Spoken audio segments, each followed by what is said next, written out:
The Radio Memories Network is brought to you in part by Liberated Syndication, podcast publishing made easy, libsyn.com. That's LIBSYN.com.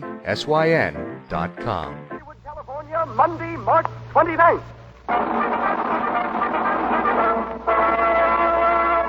The Lux Radio Theater presents George Burns and Gracie Allen in Dulcy, featuring Elliot Nugent, Howard Lindsay, Norma Lee, and Wallace Clark.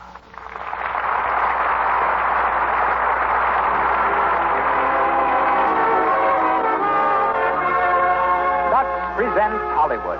Our stars, George Burns and Gracie Allen, Elliot Nugent, Howard Lindsay, Norma Lee, and Wallace Clark. Our guests, Elsa Maxwell, entertainer of International Society, and Hedda Hopper, famous actress and Hollywood personality. Our producer, Cecil B. DeMille. Our conductor, Louis Silvers. This program comes to you with the good wishes of the makers of Lux Flakes, those gentle, marvelously effective soap flakes in whose behalf we welcome you all to Hollywood and to the 126th production of the Lux Radio Theater.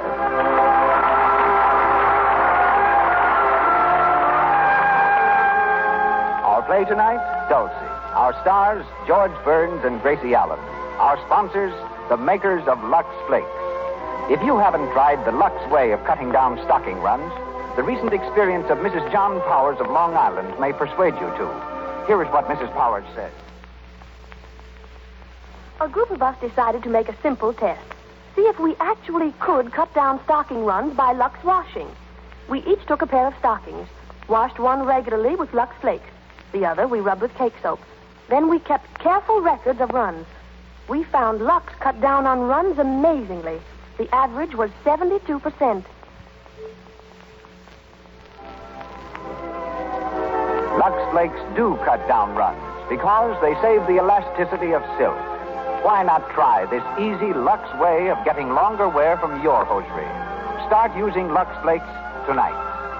And now, our producer, a man who for 25 years has been famous the world over for several of the greatest films in motion picture history. Ladies and gentlemen, Mr. Cecil B. DeMille.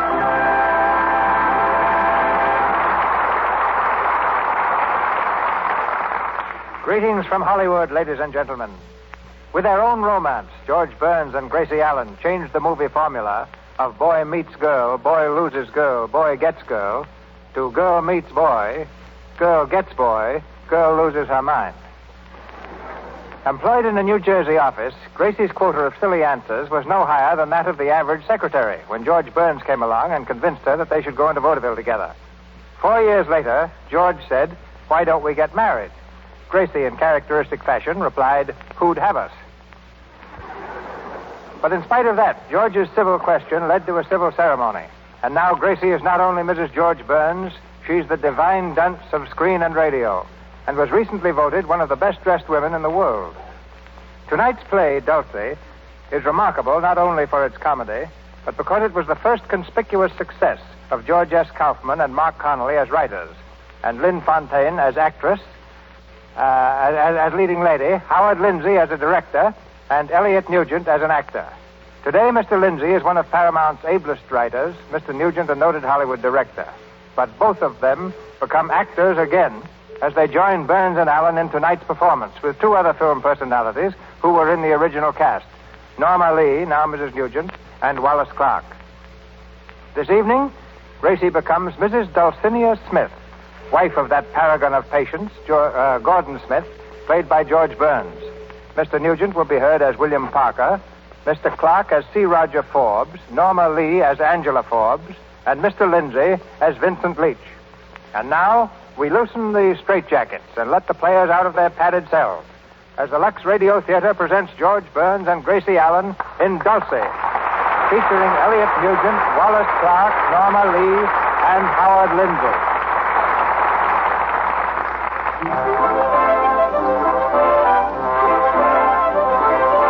It's late afternoon of a midsummer day.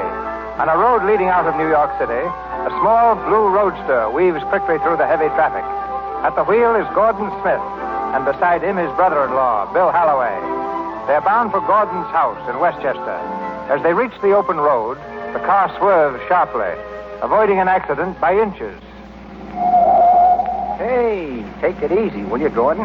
Sorry, I guess I'm in too much of a hurry. I'll say you are. What's the big rush? Oh, nothing. Just anxious to get home, that's all. I had a tough day at the office today. You'll have a tougher one if you pile up in the ditch. That's better. Well, how's the artificial jewelry business, if any? Not so hot, Bill. No? Anything new on the Forbes merger? No, it's coming along. If the deal goes through, I'll get 16 and 2/3% of the combine. Oh, do you think that's enough, Gordon? 16 and 2/3? No, it isn't. But I'm up against it, and I've got to take what he gives me. Forbes is a tough customer. That's hard luck. Of course, I might be able to do something with him over the weekend. He's coming out to the house, too, you know. Your sister invited him. Yeah, so she told me. Well, Dulcy always did like guests. Yeah, I know. Forbes is bringing his wife and daughter, isn't he? I guess so. I didn't know you knew them that well. Well, I don't accept Forbes in a business way. Wasn't my idea until the little woman thought of it. You know how your sister is. Oh, sure. When Dulcie makes up your mind that she wants to do something, you do it. That's one of the reasons why I want to get home. If they get there ahead of us and Dulcie gets talking to them, well, anything can happen. And it always happens to me. And if I know Dulcie, it'll be plenty. Step on it, Gordon.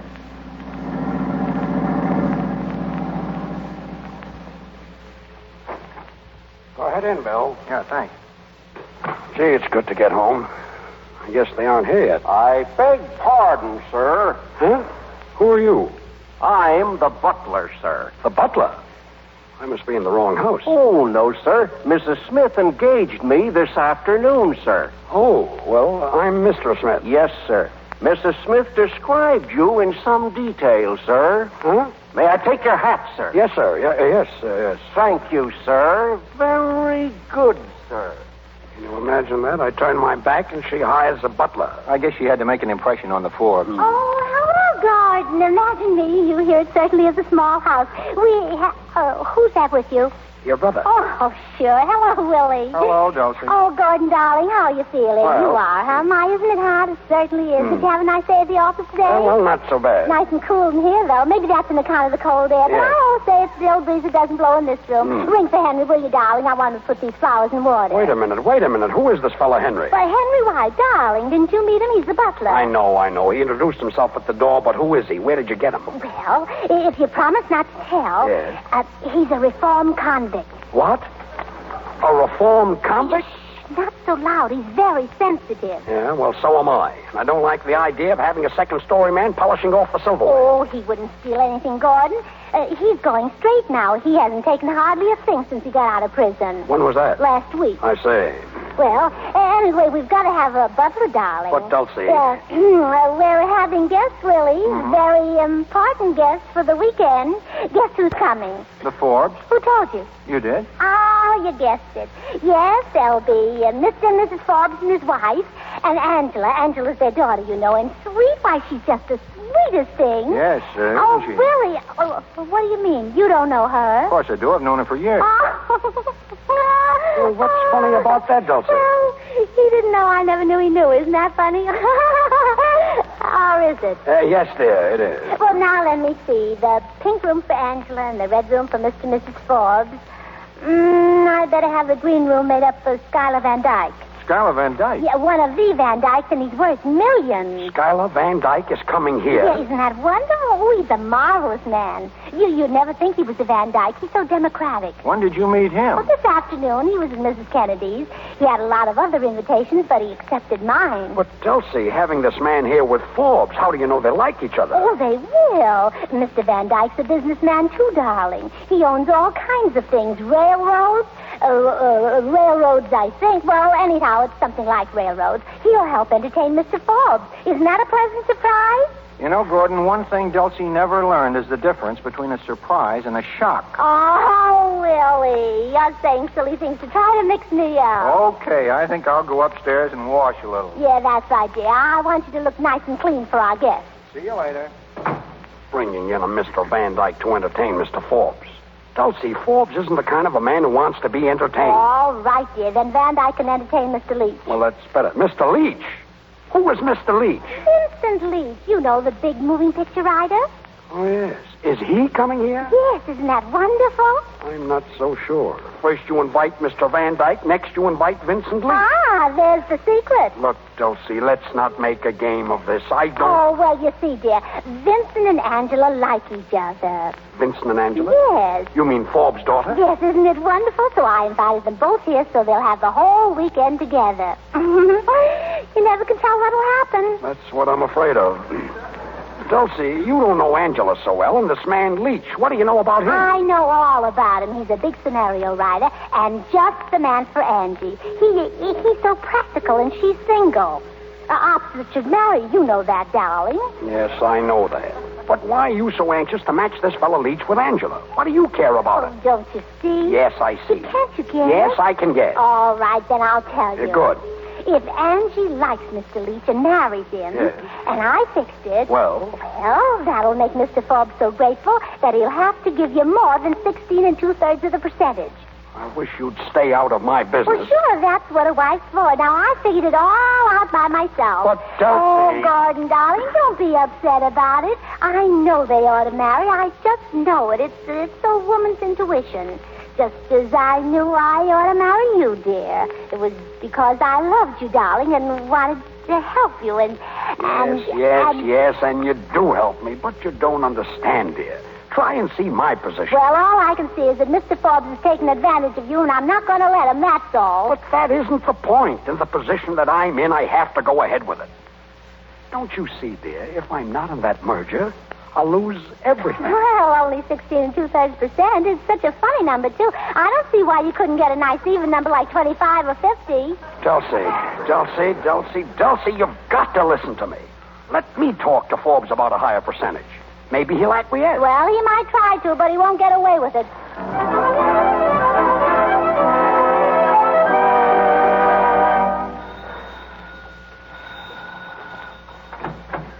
Good afternoon.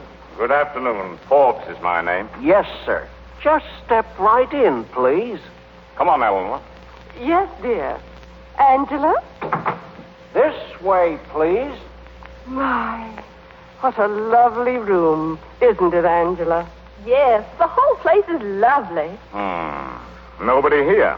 Looks like they came too early. Oh, no, sir. Mrs. Smith asked me to say that she'd be down directly. All right. Not at all, sir. Excuse me, please. Well, nice reception. Now, please, Charlie. What do you mean? Oh, don't be a bear, Father. Try to be pleasant for once. Well, why should I? I didn't want to come down here in the first place. I could have done my business with Gordon Smith in New York. I know, dear, but a nice weekend down here in the country would be very... Weekend? What do I care about a weekend? I'm a businessman, not a playboy. You know how I despise golf and tennis and all that truck. Well, we're here now, Father, and you might as well make the best of it. I didn't care so much about coming myself, if you want to know. Oh, you didn't? No, not particularly. I'd rather have stayed in town. Oh, where you can see that half-baked moving picture writer, I suppose. Why, Father. Oh, I know all about it. You've been seeing him almost every day, and I don't like it, do you hear? I don't like it at all. Why not? Mr. Leach is a very nice young man. Mr. Leach is a young fool. Well, how can you say that? You've never even met him. No, but I've heard about him. That was enough for me. Charlie, please don't excite yourself. You know it's bad for you. Come over here and sit down. I'll sit down right here. I hate those soft chairs. They're bad for my back. Well, look who's here, Mr. and Mrs. Forbes. Good afternoon. Oh, Mrs. Forbes, I'm so sorry to have kept you waiting. Oh, it's quite all right. Oh, and Mr. Forbes, well, how are you? Oh, all right, I guess. And Angela. How are you, Mrs. Smith? Oh, now where is Gordon? Gordon! Yes, Dulcie. Oh, there you are. Oh, hello, Mr. Forbes. Oh, hello, how Mrs. Well, Forbes. did you have a nice drive out from the city, Mr. Forbes? Awfully pretty, isn't it? Yes, I guess so. Did you all come out together, or did you drive? Why, I don't know. We came through House. Oh, that's the short way. Now, you should have come the long way. That's quicker. No, I think that is the long way, isn't it, Hartsdale? Yes. Well, it really doesn't matter. No, both ways are awfully pretty. Sit down, Mr. Forbes. Thank you. No, not in that chair. That's the hard chair. Yeah, but I prefer a hard. Oh, now, don't sit, Mr. Forbes. You sit right down in this nice soft chair. Now, Go please, ahead, now, there. Now, please. Oh! Why, Why, Mr. Forbes? It's his back. He's been having a little trouble with it lately. Are you all right, Mr. Forbes? I hope so. Oh, of course he's all right. Nice and comfy. Oh, Angela, have I a surprise for you, or will you be surprised? What, Mrs. Smith? Oh, you'll see, dear. Dulcy, please. Well, Mr. Forbes, I'm glad you could get down early. I'd like to talk over something with you. Oh, now, Gordon. No business, please. But, Dulcy, that's what Mr. Forbes came down. Oh, no, dear. This is the time for play. You know, Mr. Forbes, the one thing poor Gordon has never learned is how to play. He takes everything so seriously. Now, what I like to do is just cut loose once in a while, just be children again. And I've got the most wonderful day planned for you, Mr. Forbes. We're going to play and play and play. Me? Well, thank you very much, but you know Oh, but you play golf, don't you? Well, to tell you the truth... Oh, Smith, that's good. And you love our course. It's wonderful. Yes, but I've been having a great deal of trouble with my back Oh, lately. the pro at our club will fix that up. What you need is exercise. Exercise? Yeah, you and I'll go out and play 18 holes of golf the first thing in the morning. But my dear Mrs. Smith... Excuse me, Mrs. Smith. Yes, Henry? Yes, Henry, what is it? Another guest is here, madam. A Mr. Wait. Don't tell us his name. Just show him in, Henry. Very good, madam. Oh, Angela. Yes, Mrs. Smith? This is the surprise I was telling you about, Angela. Oh, who is it? Well, you'll see in a moment, darling. In here, sir, please. Thank you. Oh, good heavens. Mrs. Smith. Oh, how do you do? Ladies and gentlemen, this is Mr. Vincent Leach, the great moving pictures writer. What? Yes, Mr. Forbes, Mr. Vincent Leach. How do you do, Mr. Forbes? How do you do? And this is Mrs. Forbes. How do you do? And Mr. Smith, my husband. How do you do? Oh, and of course you know Angela. Angela, this is a surprise. Yes, isn't it, Mr. Leach? I didn't know you were going to be here. Neither did I. Yeah, what's that, Mr. Forbes? Oh, nothing, Mrs. Smith, nothing at Oh, all. I thought you said something. Mr. Leach, we're all so glad you could come. He's been so busy, Mr. Forbes, working on his new picture. Tell him about it, Mr. Leach. Well, I'm afraid I can't just now. It's a little long. Perhaps after dinner. Oh, yes, of course. But I may say without exaggeration that it will probably be the most magnificent picture of its type ever produced. Oh, how wonderful. Yes, even better than my last picture, The Sacred Love. I suppose everyone here saw The Sacred Love. Oh, I don't No, I Beg pardon, Mrs. Smith. Yes, what is it? Mr. Schuyler Van Dyke. Mr. Van Dyke. Oh, no, Mr. Forbes. This is just our butler. Here comes Mr. Van Dyke. How do you do, Mrs. Smith? I'm sorry to be late. Oh, don't mention it, Mr. Van Dyke. I had to make several important long-distance calls. Business, you Oh, know. of course, you captains of industry. Oh, Mr. Forbes, this is Mr. Van Dyke. The Mr. Van Dyke. Well, how do you do? How do you do? I brought him here especially for you, Mr. Forbes. Dulcy. Gordon, I told you it isn't polite to whisper in front of company. Oh. Well, now our weekend has started. Gordon, will you introduce Mr. Van Dyke to everyone and everyone to Mr. Van Dyke? We're all too good friends to be strangers, you know. Well, this is Mrs. Forbes. Yes, Mr. Forbes' wife, you know, and How Mrs. do you- Angela Forbes, Mr. Forbes' daughter, and this is Mr. Leach, How Mr. do you, Forbes' future son-in-law. Dulcy. Uh-huh. Dinner is served, Mrs. Smith. Dear, well, one can't do everything at once, can one? Well, come along, everyone. Dinner. Dulcy, what are you laughing at? Well, I just want to put everybody in a good mood.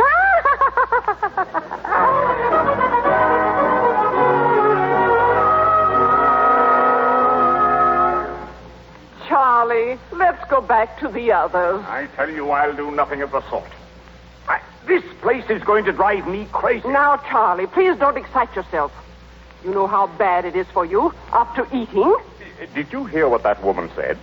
I've got to get up tomorrow morning and play golf. Golf. If there's one thing I hate more than anything in this world, it's golf. Unless it's bridge. Oh, Charlie. If I could think of a good excuse, I'd go back to town tonight and take Angela and you with me. But, Charlie, you can't do that. Don't you suppose I see that woman's plan to throw Angela and that fool Leach together? But I tell you, he's a most charming man. And I tell you, Mrs. Smith, if it weren't for Smith and our business relations, I would go back to town tonight. Oh, here I am. I've been looking all over for you, Mr. Forbes. You know what we're going to do? We're going to play bridge. What? Well, Mrs. Smith, I don't think I care to play bridge this evening. Oh, now, you businessmen must have some relaxation. You remind me so of Gordon, the poor darling. He does nothing but work.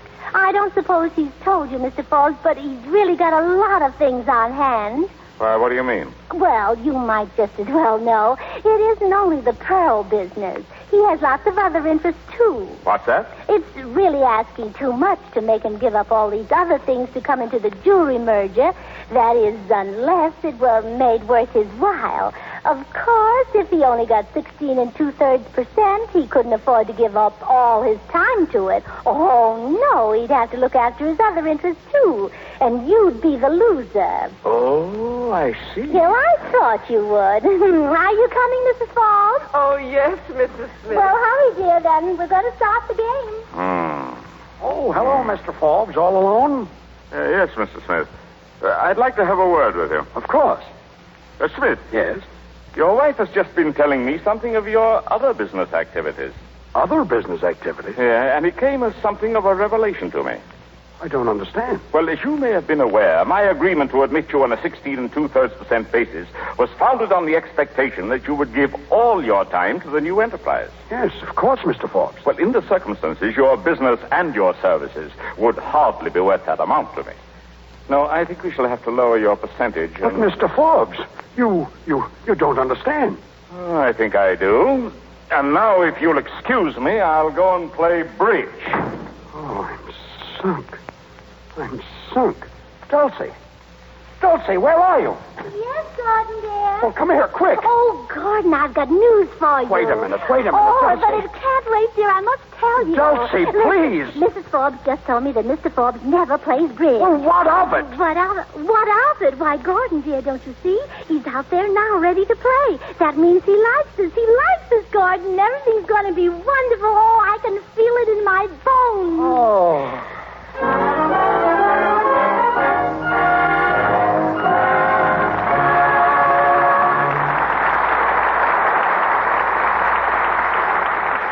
In a moment, we'll go on with Dulcy.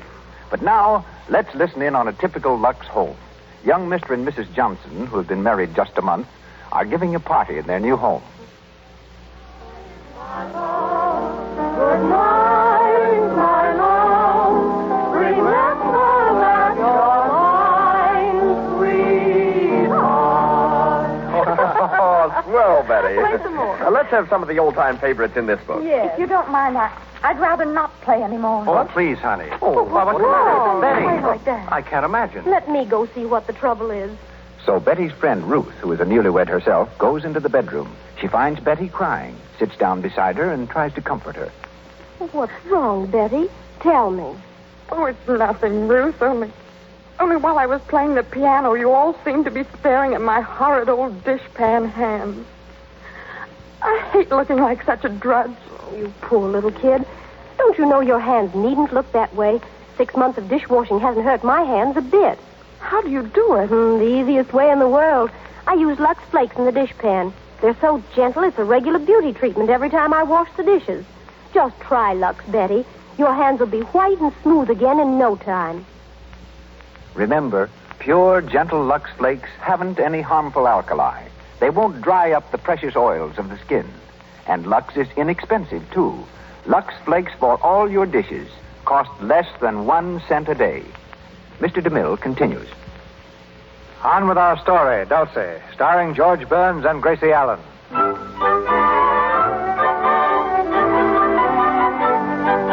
After carefully patching up the damage done by Dulcy, Gordon was able to convince Mr. Forbes that his percentage of the merger should not be lowered.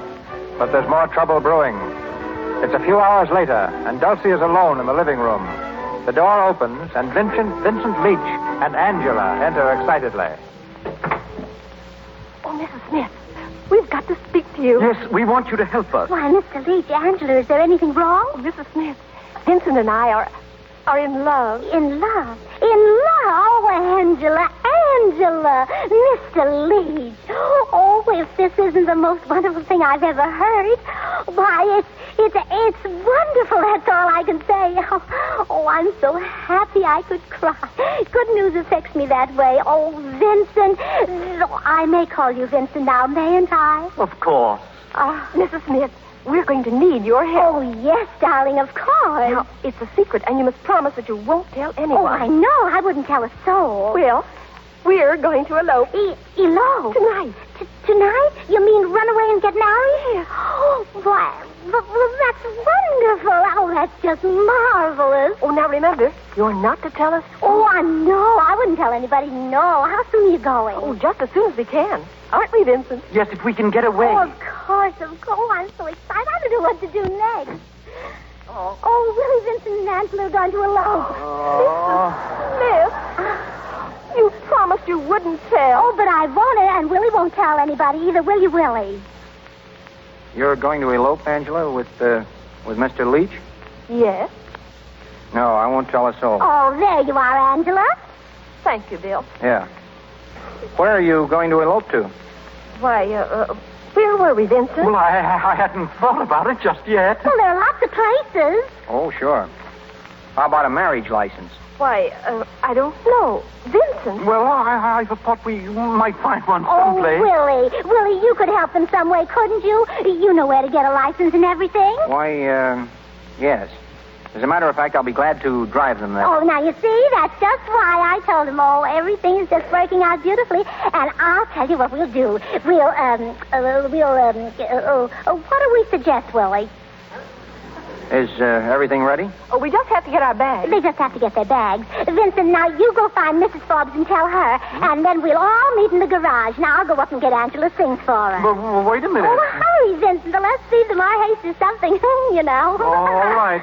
I'll see you in the garage in about 3 minutes. Don't keep me waiting. Oh, we won't.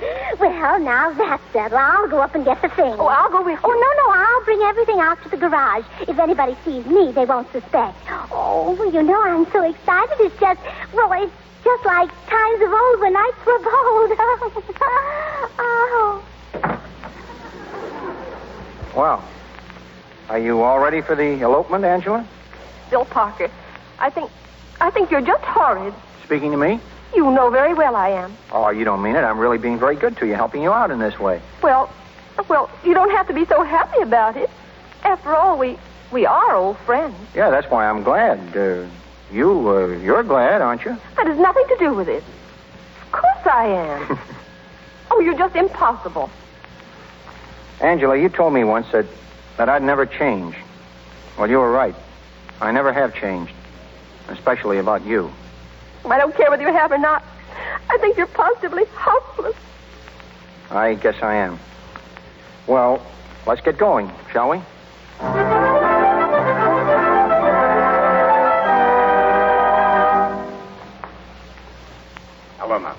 Helena.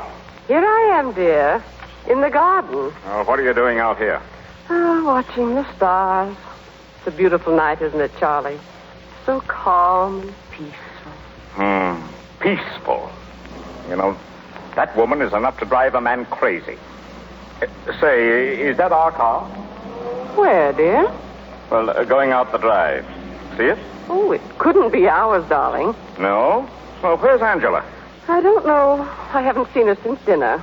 Out gallivanting with that Saxonario writer, I suppose. Do you mean Mr. Leach? Yes, I mean Mr. Leach.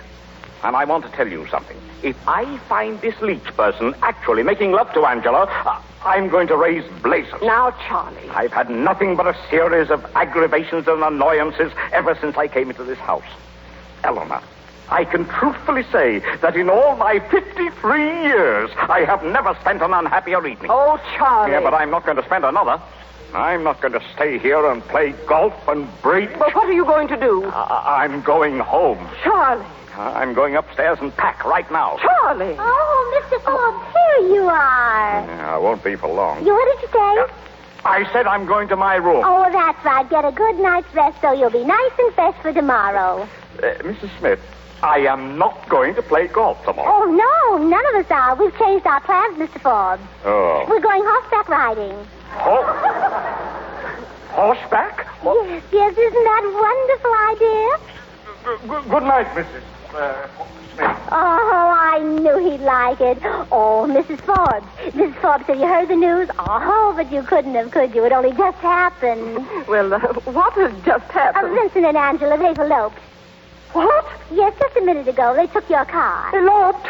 Oh, isn't it wonderful? I knew you'd be thrilled. And it's all my doing, every bit of it. And what makes it more exciting, it's a secret, too. Mrs. Smith, do you know what you've done? Oh, that's all right. You can thank me later. He'll never forgive you. Never. Who, Vincent? No. My husband. But he didn't elope with your husband. Try to understand, Mrs. Smith. My husband hates Mr. Leach. Well, this is a fine time to say a thing like that. How was I supposed to know? He never said anything. This is the finish, Mrs. Smith. We're leaving here just as soon as our car is returned. No, but you can't. You mustn't. Mr. Smith hasn't settled anything about the merger yet. No, and I'm afraid he never will. Good night, Mrs. Smith.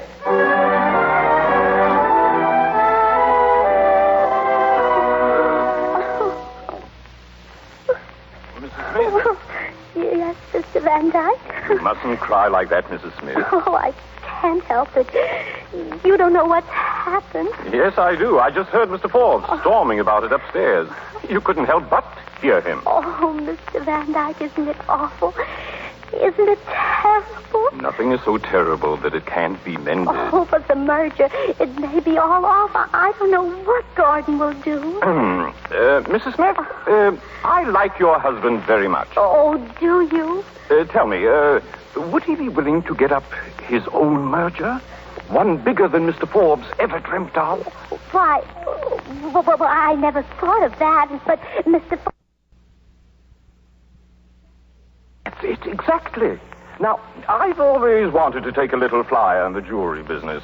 Suppose I finance Mr. Smith. Suppose he and I set out to beat Mr. Forbes together. How would that be?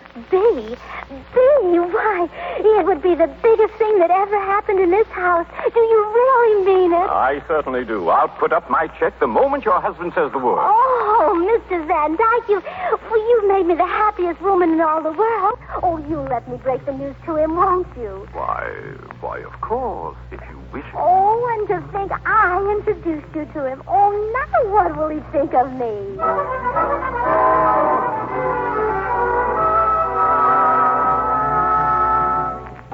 Wait a minute.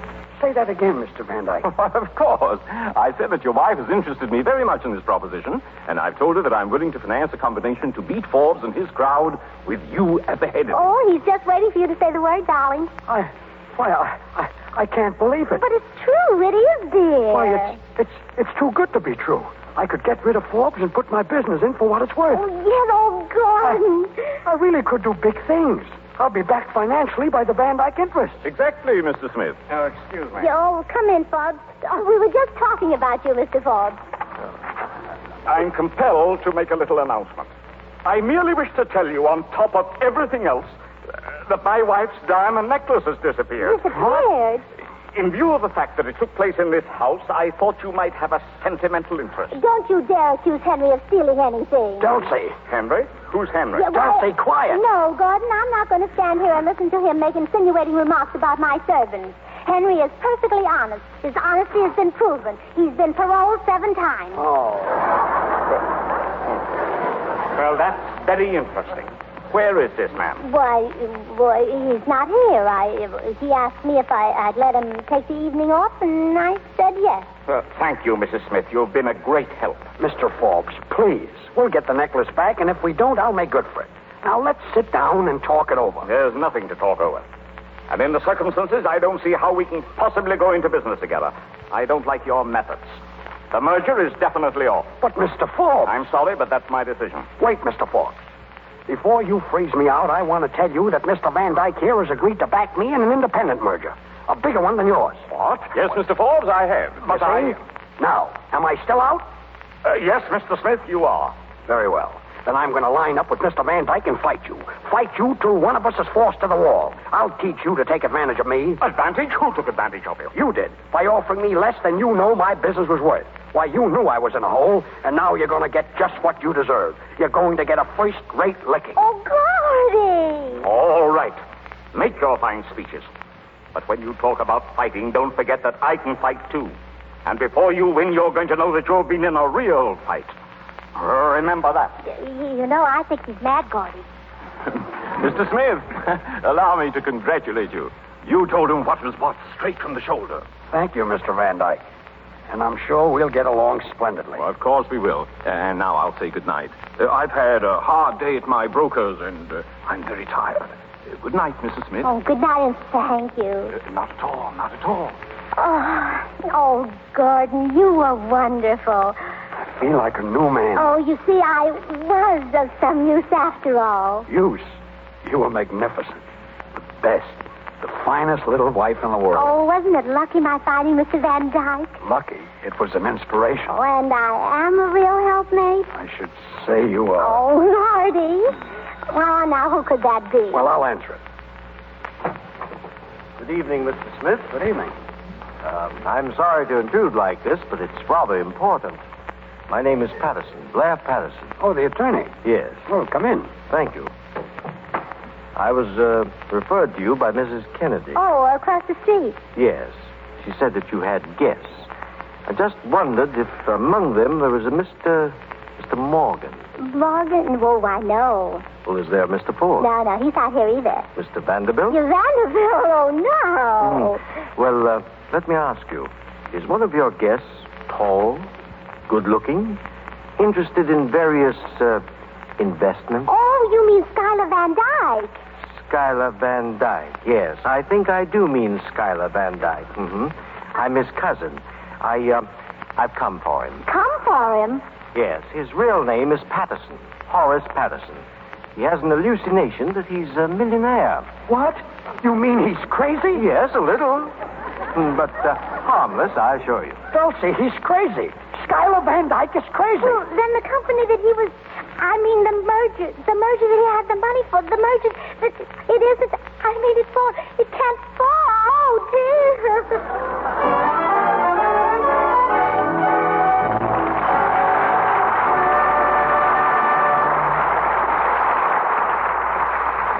We pause for station identification. This is the Columbia Broadcasting System.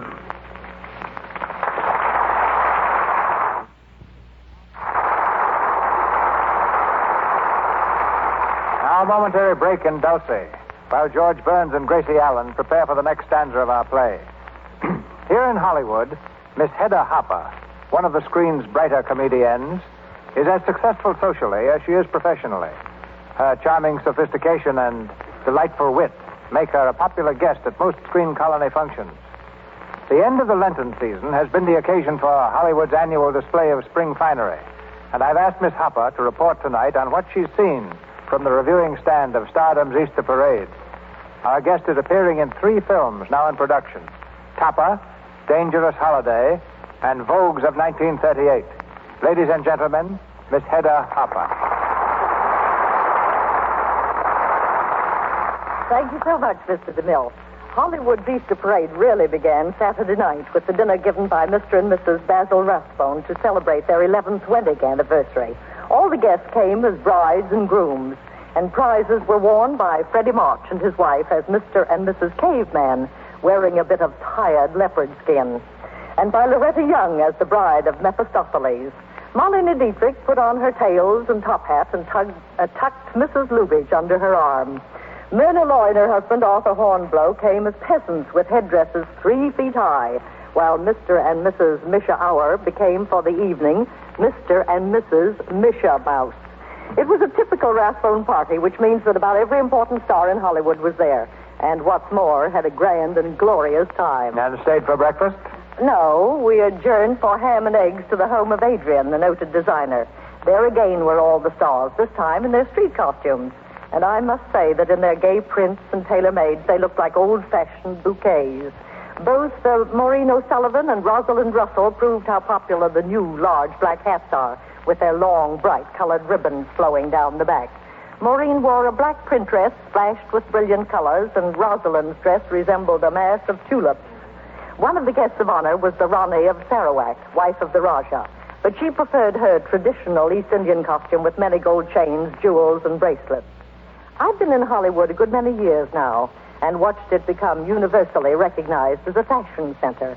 The annual studio cost for clothes is staggering. As you know, each has its own designers creating their individual styles, for competition is just as keen in them as in stories and stars. Yet when it comes to protecting this investment, every major studio seems to follow the same procedure. They all use Lux Flakes. All the major wardrobe departments here in Hollywood have the same reason I myself have. It's a very practical one, too. Lux Flakes keep clothes new-looking so much longer. Colors emerge as they go in when you use Lux. And now, thank you very much, and goodbye. Thank you, Miss Hopper. Dulcy, starring George Burns and Gracie Allen.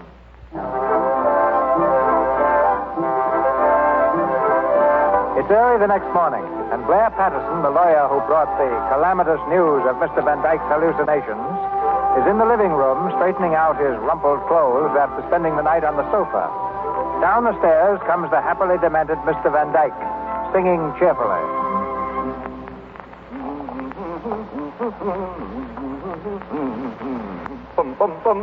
Hello, Horace. What? Oh, why, Blair, what in the world are you doing here? Oh, I just dropped in to say hello. You can't fool me. You've come to make me leave. It's very, very embarrassing, Blair. Well, if it's embarrassing for you, what do you think it is for me? I have a law practice to attend to. I'm getting a little tired of these excursions. Well, I wish you'd leave me alone. At least half a dozen times during the past few years you've interrupted me in business negotiations that were exceedingly interesting. Mm-hmm. You've been up to something here, Horace? Well, yes. I've been representing my Van Dyke interest. We had all sorts of wonderful things planned. My share alone would have been $8.5 million. Besides, we were going to play golf and go horseback riding. I love horses. Horace, how many times have I told you that I represent the Van Dyke interests? Now you must let me handle it. You come back to town with me and we'll talk it over. But I can't leave now. I'm sorry, Horace, but you know our agreement.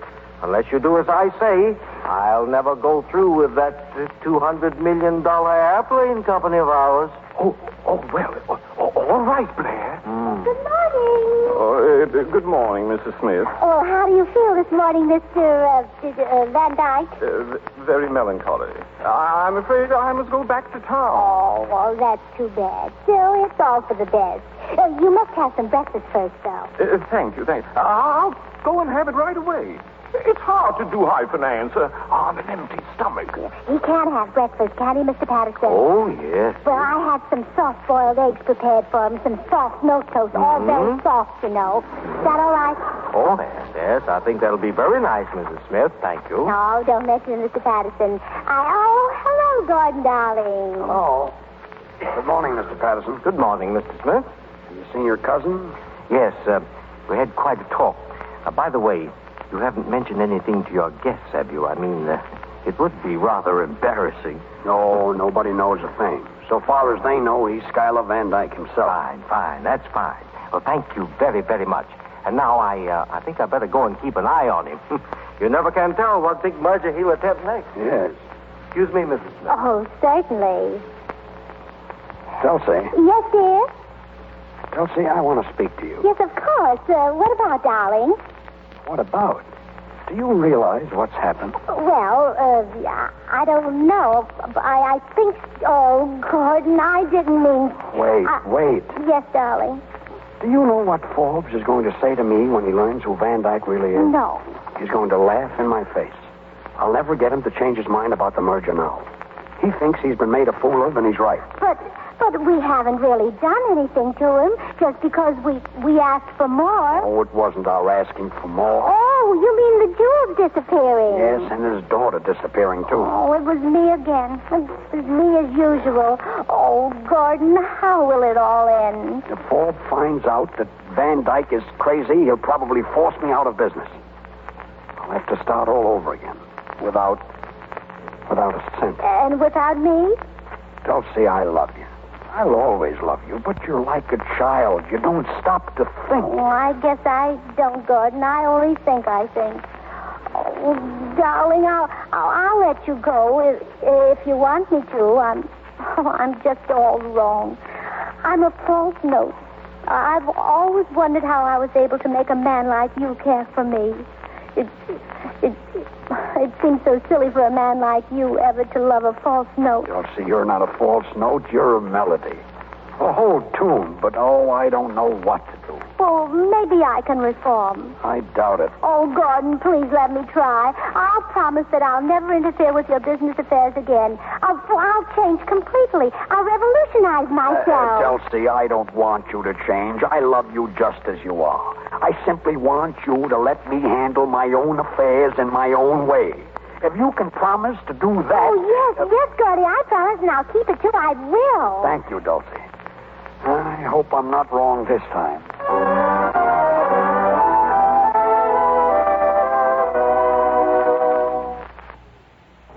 Good morning, Mrs. Smith. Oh, Mr. Forbes, I've been looking for you. Really?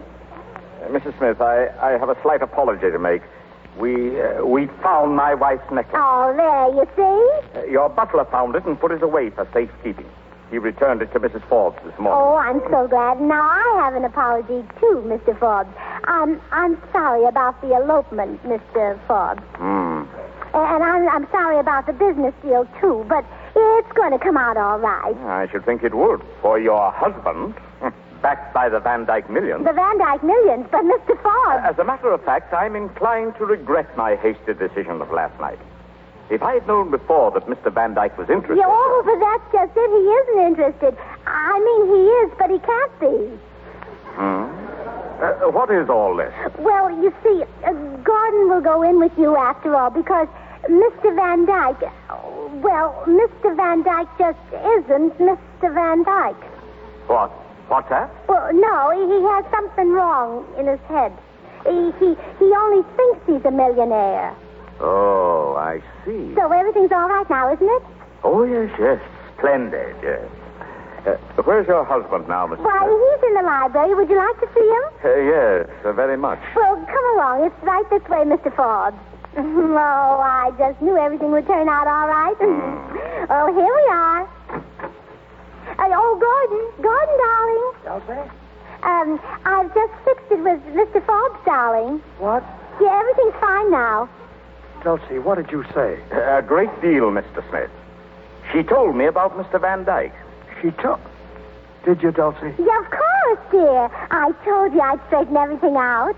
You certainly have. Well, Mr. Forbes, then of course you know that Mr. Van Dyke... Yeah, I know. But it won't work, Mr. Smith. It won't work. Huh? Oh, I'll admit that Mrs. Smith is a clever woman. A very clever woman. But it won't work. A Van Dyke, not a Van Dyke. Well, but Mr. Forbes, he really Shut is. up, Dulcie. Oh, yes, dear. I saw through the whole thing at once, Mr. Smith. You began to be sorry you told me about the Van Dyke merger, and you wanted to throw me off the trail. Huh? Well, you can't do it. I know what's in the wind, and I'm going to hold you to our agreement. Agreement? Well, it was a verbal agreement. Now, as a gentleman, you agreed to come in with me for 16 2/3%, and you've got to do it. You've got to come in with me. Well, all right, Mr. Forbes. I guess you win. Oh, there, Gordon. Didn't I tell you I'd fix it for you? Charlie, where are you? Here I am, Eleanor. What do you want? Oh, Charlie, she's here. Who? Who's here? Angela, she's come back. Oh, well, nice. Angela, eh? Well, I want to speak to her. Hello, Father. Come here. Where have you been? Oh, Father, what a question. Oh, Angela, dear, are you married? Of course I am. Oh, she's married. Isn't that wonderful? So you did it, eh? Where's your husband? Yes, Angela, where's your husband? Good morning, everybody. Oh. Hello, Belle. Hello, Willie. Where's Vincent? Where's Mr. Lee? Oh, Angela, tell us. I don't know, Mrs. Smith. You don't know? Well, isn't that fine? Oh, Willie, for heaven's sake, what's happened to him? Well, it's a long story, Dulcie. Look here, young man. You helped to arrange this wedding, didn't you? Yes, Mr. Forbes? Well, don't you know where the groom is? Sure. I'm the groom. What? Yeah, Willie, say that again. Certainly, I am the groom. Well, congratulations. Congratulations. Now, just a second, young man. Are you a genius? No, sir. Well, are you a writer of any kind, sort, or description? I should say not. Oh, he's a broker, Mr. Forbes, and isn't it wonderful? That makes everything all right, doesn't it? Well, But what about Mr. Leach, Willie? Where is he? I don't know. You see, we started from here all right last night, but down the road a piece, I suddenly thought my tail light was out. Well, Mr. Leach was kind enough to investigate for me, and somehow or other the car started off without him. young fellow, you're all right. And darn clever, too. Well, he's my brother. What would you expect? And wasn't it wonderful that I happened to invite him down here for this party? Oh, so this is what you were working for, underneath all that Leach business. What? Yes and no. Oh, I'm afraid you don't understand women very well, Mr. Forbes. I'm afraid I don't. But isn't it marvelous? Angela, a married woman, and Willie, a married man. Oh, I could almost cry. But, Mr. Forbes, about that merger, 16 2/3% isn't very much for a relation, brother-in-law.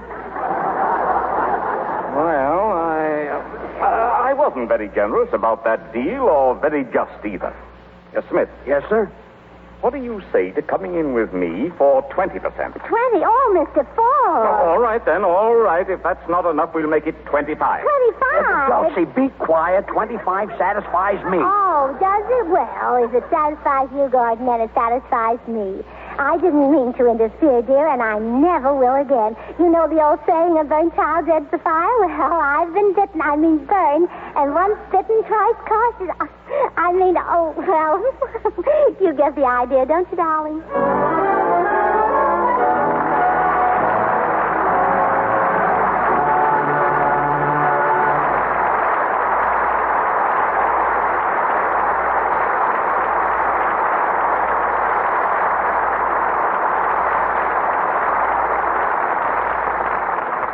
And that, ladies and gentlemen, brings down the curtain on our play, but not on Burns and Allen, who return for an encore a little later.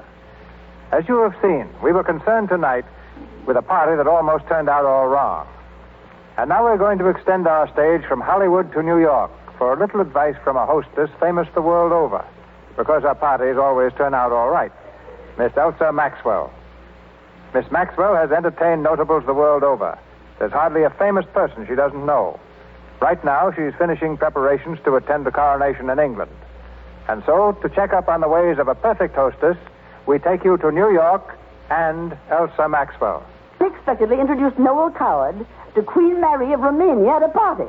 They certainly were as opposite as the poles, but they got on so well that Her Majesty, at last turning a reflective eye on the witty author, said, "Why couldn't you become my gentleman in waiting?" Noel, delighted, replied, "I fear that would be no novelty, Your Majesty. I have been waiting all my life." "But not in Romania," flashed Her Majesty, and Noel was floored. Don't think it takes a lot of money to run a good party. It's having fun that matters, and fun is the same anywhere, whether you're on Main Street or Park Avenue. A good laugh is worth $1 million, and you can afford it just as well on $25 a week as on $2,500. After all, the nicest things in life don't cost the most. That goes for Lux Flakes, too. They're used in my house, and there isn't anything finer. Yet you can buy them for a few cents. Women who dress on nothing a year or women who spend thousands are all fans for Lux Flakes. Lux keeps dresses and lingerie from looking old and tired. It's a sort of pep bath for your clothes. Pep is a thing that makes parties go. It's more important than money. Now, I've given parties on a shoestring all my life. All you need is an idea which allows people to escape from their everyday selves. You can ask people to come dressed as their opposites, or as themselves, or their pet hates, or anything. A successful party is as simple as that. One of the best times I ever had was when I went to a stag party dressed as Professor Albert Einstein. I talked with a German accent all evening until the party was over. Groucho Marx and Clark Gable, two of my most intimate friends, actually didn't know who I was. The following night, I met the great scientist at Charlie Chaplin's. He frowned at me. "Well, I heard you was me last night." "Physically, yes, but not mentally, Herr Doctor," I replied, trembling. "Perhaps it was better the other way," he thundered, and I felt crushed. Remember, for bigger and better parties, let your guests escape from their troubles. Have a surprise up your sleeve, and don't feel you have to be extravagant. And I'll guarantee the best party in the world. Thank you, and goodbye.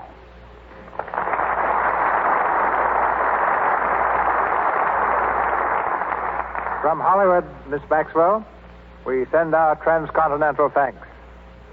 George Burns tells me that Gracie has something very nice to say about our product. So here they are, ladies and gentlemen, George Burns and Gracie Allen. Thank you, Mr. DeMille. I certainly have something nice to say about Lux Flakes. I think they're delicious. Delicious? Lux Flakes, delicious? Yes, my brother had them for breakfast this morning. Is he mad? Well, he must be. He was foaming at the mouth. Don't pay any attention to her, Mr. DeMille. She's nuts. She's probably the only woman in the world who's living with a cracked brain. Oh, please, George. Mr. DeMille isn't interested in who I married. Mr. DeMille, I made up a play. Here it is. See what it says? Written by Gracie Allen. It's got to be... Written by Gracie Allen? Yes. Gracie, if it were my play, it wouldn't say Roten. Well, no, neither would the critics. They'd say, play rotten by George Burns. I say. Written, rotten. Gracie, you don't know English. Oh, Mr. DeMille, you don't know George's plays. Thank you. Thank you. Well, what's the name of your play? Well, it's a love story called Life Begins at 36. You mean Life Begins at 40? Well, that's what it was originally, Mr. DeMille, but my agent took off 10%. Yeah. You see, our agent must be on a diet. Well, anywho, George and I will act it out, and you see if it has any possibilities. Now, George, you and I are lovers, and I start to make love to you. And what character do I play? Well, you play the part of a clubman. Oh, you mean a large man? Well, not too large, not too small. I say.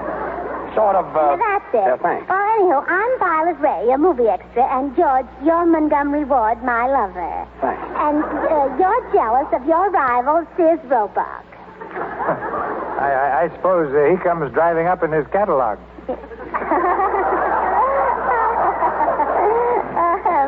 I don't get it. Well, let's start this silly play. Now, watch it, Mr. DeMille. Yes. All right, George, here's your part. Act. All right, now for some acting. Do you love me, Vi? Vi, do you love me? Vi, do you love me? Well, why shouldn't I love you? Men are fools to love. What did you say, Montgomery? I said men are fools to love. Well, I guess you're right, but who else is there for us girls to love? That's very good, Gracie, but we did one play tonight. Yeah. Oh, did we? Well, good night, Mr. DeMille. Come on, Gracie. Oh.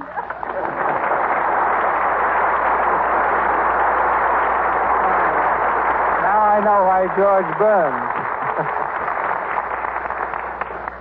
Thank you, George Burns and Gracie Allen. Ladies and gentlemen, this is your announcer, Melville Ruick. A most important message concerning next week's program will be given by Mr. DeMille in just a moment. Assisting our stars tonight were John Davidson as Schuyler Van Dyke, Victor Rodman as Blair Patterson, Joe Franz as Henry, and Leora Thatcher as Mrs. Forbes. Burns and Allen will be seen next in the Paramount picture, Artists and Models. Mr. DeMille also appeared through courtesy of Paramount and Louis Silver's 20th Century Fox, where he was in charge of music for the new film, 50 Roads to Town. Now, before Mr. DeMille tells you about next week's presentation of the Lux Radio Theater, we have a brief announcement. Next Monday, April 5th, marks the beginning of a very important week, National Retail Grocers Week. Be sure to go personally to your grocers during that week. You will be well repaid. Splendid values will be featured generally over a wide list of products which you use regularly. Incidentally, you will find in the great majority of stores from coast to coast special values on Lux Flakes and Lux Toilet Soap. Once again, our producer.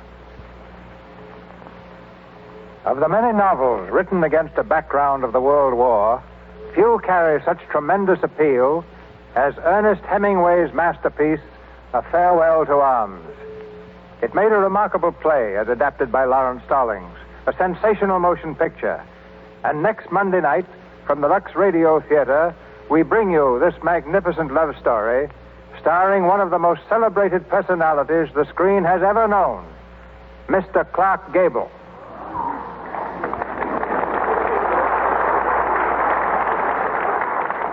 We shall hear Mr. Gable as Lieutenant Henry, and I'm especially happy to announce that we've secured Miss Josephine Hutchinson for the part of Nurse Catherine Barclay and Adolphe Manjou for Rinaldi.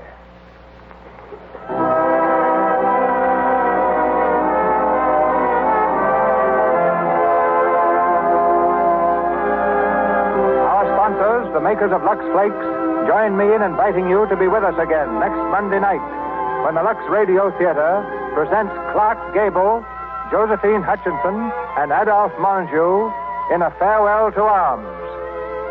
This is Cecil B. DeMille saying good night to you from Hollywood.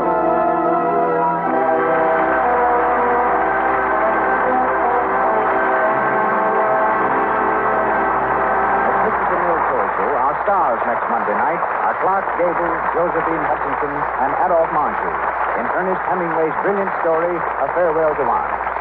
This is your announcer, Melba Rook, bidding you good night on behalf of our sponsors, our stars, and guests. This is the Columbia Broadcasting System.